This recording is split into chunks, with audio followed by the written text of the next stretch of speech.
চলো তো আজকে তোমাদেরকে আমার স্কুল থেকে ঘুরিয়ে নিয়ে আসি। আমি যখন ক্লাস 2তে পড়তাম তখন এই স্কুলে ভর্তি হয়েছিলাম আর ক্লাস 12 অবধি একই স্কুলে পড়েছি। তো এই যে দেখো আমার স্কুলে চলে এসেছি। আমরা যে স্কুলটাতে পড়েছিলাম ওই বিল্ডিংগুলো এখন ভেঙে নতুন করে বিল্ডিং করা হচ্ছে। তো দেখে অনেকটাই খারাপ লাগলো, কারণ রুমগুলির সাথে সাথে আমাদের স্মৃতিগুলো এখন আস্তে আস্তে মুছে যাবে। এই যে দেখো স্কুলের মাঠ অনেকটাই বড়, আর আগে অনেক খেলতাম।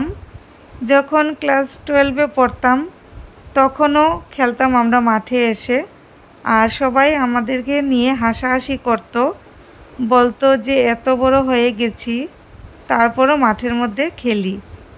আগে অনেকটাই সুন্দর ছিল, পরিষ্কারও ছিল, এখন নোংরা হয়ে রয়েছে, জানি না কেন জানি। তবুও দেখে অনেক স্মৃতি মনে পড়ে যাচ্ছিল, ওই পুরনো দিনেই চলে গিয়েছিলাম। আবার যদি কোনো দিন সুযোগ পেতাম তাহলে অবশ্যই স্কুলে ভর্তি হয়ে যেতাম। আর যারা আমার স্কুলমেট আছে তারা যদি এই ভিডিওটা দেখে থাকে তাহলে তারাও খুব মিস করবে স্কুল লাইফটাকে, কারণ আমিও খুব মিস করছিলাম। মনে হচ্ছিল যেন সেই দিন স্কুল থেকে পড়ে ক্লাস 12 পাস করলাম।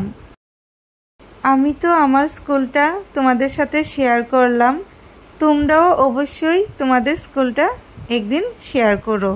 তো আমার ভিডিওটা বা স্কুলটা কেমন লাগলো অবশ্যই কমেন্ট করে জানাবে।